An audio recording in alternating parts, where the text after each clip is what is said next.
আচ্ছা ঠিক আছে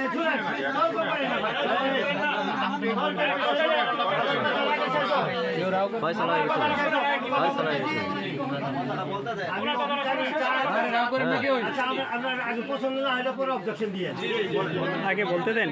আমি থানার অফিসার ইনচার্জ, এই থানার 5 লক্ষ লোকের একজন প্রতিনিধি। আমার কথা যদি লজিক্যাল না হয় মানবেন না, সমস্যা নাই, ঠিক আছে।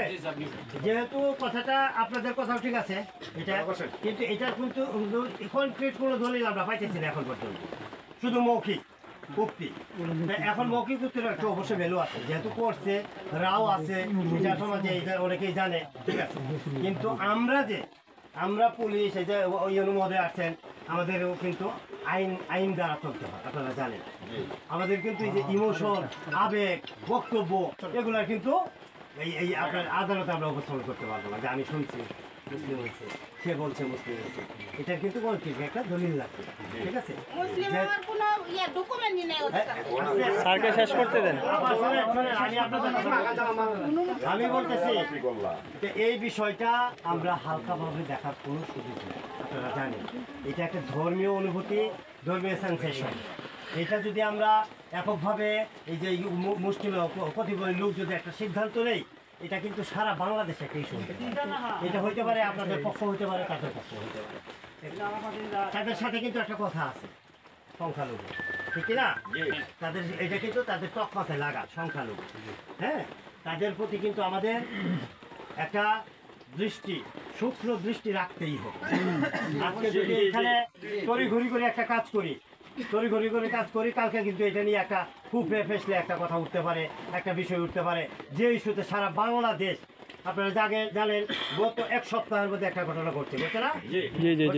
যারা উপজাতি দর্শনের এই ঘটনাটা নিয়ে উইদিন হাফ এন আওয়ার সারা বাংলাদেশ প্রচারিত হয়েছে, সবাই শুনছে, এবং এটা নিয়ে প্রচুর পরিমাণ ভিউ হয়েছে। কিন্তু আপনারা জানেন এটা নিয়ে অনেক দূর পর্যন্ত গেছে। ভাগ্য ভালো, আপনাদের আশীর্বাদে, আপনাদের দোয়া, আমি 2টা আসামি খুব তড়িৎ গতিতে গ্রেপ্তার করতে পেরেছি, এবং এটা বিচারের আওতায় আনার জন্য একটা ব্যবস্থা করছি, যার জন্য হয়তো বা এটা আপনারা জানেন মোটামুটি একটা তাদের মধ্যে একটা স্যাটিসফ্যাকশন আছে, ঠিক আছে। তো এখন এই যে বিষয়টা বিকাল থেকে চলতেছে, এখন তারাও আছে, তাদের সেন্সেশন কিন্তু আপনারা বুঝতেছেন। আমার মনে হয় যে আমাকে খুলে বলতে হবে না, ঠিক আছে। তাদের সেন্সেশন কিন্তু 100% ক্লিয়ার না। এই যে দেখেন একদম দাঁড়া গেছে। তা আমরা ভাই আপনার কাছে, আমি অফিসার ইনচার্জ হিসেবে ইউনো মহোদয় আছে, আমার ছাত্র মহোদয় আছে, এখানে আপনাদের কাছে আমি আকুল আবেদন করব যে এই বিষয়টা আমরা একটু সময় দিই, আর একটু সময় নেই। তাদের যে প্রধান আছে, যাদের প্রধান আছে, নেতৃত্ব স্থানীয় ব্যক্তি আছে, তাদের সিদ্ধান্তটা নিয়ে আমরা যদি মুসলমান হয়েই যাই, আমি একজন মুসলমান, আমার ভিতরে ইমান আছে, আছে না? আছে, আমিও একজন মুসলমান।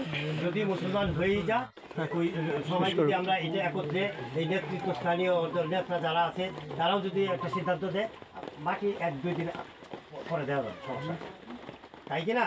বাকি দেওয়া যাবে। প্রসেসিংটা আমরা এদের মাধ্যমে একটা কোর্টের অনুমতি দেব, বাংলাদেশ একটা কোর্টের আমি একটা প্রেয়ার দেবো, কোর্ট যে ডিসিশন দেয় এটা আমরা, এইটা নিয়ে যেন ভবিষ্যতে কোনো ইস্যু তৈরি না হতে পারে, আপনাদের পক্ষ থেকে হতে পারে, ওদের পক্ষ থেকে। কোর্ট যদি ডিসিশন দেয় তাইলে এটা নিয়ে কারণ কথা থাকবে না। আমি তো আসছি এখান থেকে আসি, আমি একটু কথা বলি, সবার পক্ষ থেকে আমি একটু কথা বলি। এটা হচ্ছে মহিলা মারা গেছে, দীর্ঘ সময় হয়েছে। এখন আপনাদের কোর্টের যে প্রসেসিংগুলো, এখান থেকে আমরা মোটামুটি এই যে ইউনুস স্যার ছিল, রমজান ভাই আছে, এবং আমরা ওলামা কেরাম যারা আসছে এখানে, তো আমরা তো মোটামুটি তাদের কারো কাছে আমরা কোনো ফোর্স করি নাই, আমরা কাউকে ফোর্স করি নাই, কারোর উপর কোনো জোর জবরদস্তি করি নাই, আমাদেরকে লাশ দিয়েই দিতে হবে এরকম না। আমরা শুধু আমাদের দাবিটা জানাইছি, এই দাবির প্রেক্ষিতে ওনাদেরকে আমরা মানাইতেও পারছি, বুঝে মানাই। এই মুহূর্তে আপনার সামনে কিন্তু সে একটা অবজেকশন দিয়ে আপনি নিজে শুনছেন, আমি শুনছি, এখন আপনি শুনছেন। এখন বিষয়টা হচ্ছে ওনাদের আমাদের যে জিনিসটা গান্তি, সেটা হচ্ছে রাষ্ট্রীয় কোনো ডকুমেন্ট নাই। এখন এই রাষ্ট্রীয় ডকুমেন্টের ক্ষেত্রে আমরা যেটা এখানে ফলো করবো স্বাভাবিকভাবে, ওনার 3টা সন্তান, 3টা সন্তানের মধ্যে 2টা মুসলমান, 2টা সন্তান মুসলমান, একটা সন্তান সে তার নিজ ধর্মে আছে। এখন যদি আপনি লজিক বা যুক্তির দিক দিয়েও যান, তাহলে 2টা সন্তানের কথাই তো বেশি গ্রহণযোগ্য আছে। মানে আপনার কথা সুন্দর কথা, কিন্তু এই যে আপনি একটা বললেন রাষ্ট্রীয় একটা ব্যাপার আছে এখানে, রাষ্ট্রীয় কোনো ডকুমেন্টস নাই, এটাতে কালকে তারা একটা ইস্যু তৈরি করবে না, এই গ্যারান্টি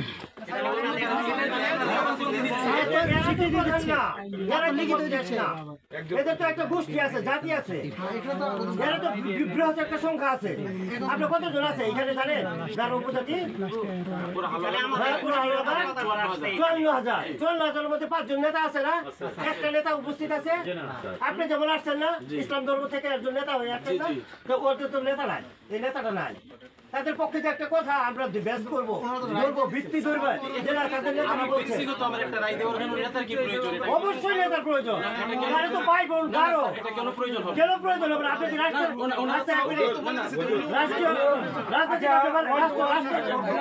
মানেন না? আইন মানেন না? আইনের কথা বলেন, আইনের কথা বলেন। আপনি যেভাবে কথা বলতেছেন আমি আইনের বাইরে বলবো। অবশ্যই আইনের বাইরে বলতেছেন। আমি বলি আমরা আইনকে শ্রদ্ধা করি বিধায় এখনো কথা বলবো। আমি কথা বলি, আরেকটু কথা বলি, কথা বলতে চাই। জি জি আমাদের জানার এই দরকার লোকটা মারা গেছে কখন? সকালবেলা। এই লোকটাকে নিয়ে ইস্যু তৈরি হয়েছে না? হয়েছে কিনা? আল্লাহ রসুল কয়দিন ছিল মারা যাওয়ার পরে? 3 দিন ছিল। 3 দিন ছিল না?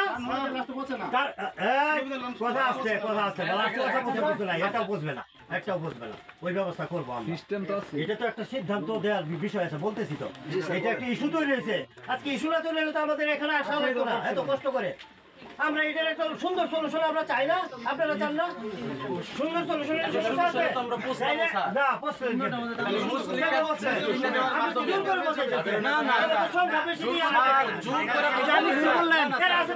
সরাসরি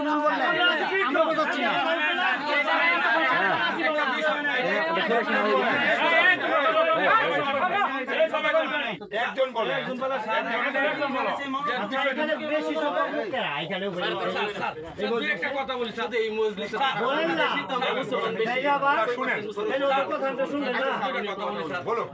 এখানে স্যার যে বিষয়টা আপনার আলোচনা থেকে এখন নতুন আসছে যে আমরা সরকারি ডকুমেন্টটা নাই, সরকারি বিষয়টা থেকে কিন্তু দুইটা দিকে আপনারা ফলো করেন। যেমন আদালতে যেমন লিখিত বক্তব্য নেওয়া হয় তেমনি সাক্ষীও নেওয়া হয়। এই অনুসারে কিন্তু সাক্ষী নিচ্ছেন 2 জন মহিলা যার হাতে কালিমা গ্রহণ করছে। এরপরে আবার আমরা কোনো তারা বা এরাও আছে এখানে, তারা থেকে জিজ্ঞাসা করেন না, যারা আছে তাদের থেকে আপনারা তো এখন আছেন। আমার কথা বলে রিসিভ করেন না। আমরা যেমন এই যে নেতৃস্থানীয় ব্যক্তি আসছি, আজকে ইউএনও আসছে, সার্কেল আসছে, আমি আসছি, এদের পক্ষে থেকে আমরা তাদের কাছে আমার প্রশ্ন জবাব দিন। ওনারা আনলো না কেন? সবাই কথা বলতে হবে না। আগে শুনেন, আমি স্যারের সাথে একটু কথা বলি। ভাই আমি স্যারের সাথে কথা বলি, পরে যদি আপনাদের কথা থাকে পরে বলেন। স্যার এখানে যে বিষয়টা ছিল, এখানে কিন্তু আমরা ধর্মীয় দাঙ্গার দিকে যাইনি। যে ইস্যু যে কথাটা ছিল স্যার ওইটার উপর আমার একটু আপত্তি। যখন আমরা শুনছি যে ফেসবুকে স্ট্যাটাস হয়েছে লাস্টটা দিচ্ছে না বা একটা গন্ডগোলের ভিতরে, তখনই কিন্তু আমরা কি করছি জানেন, আমরা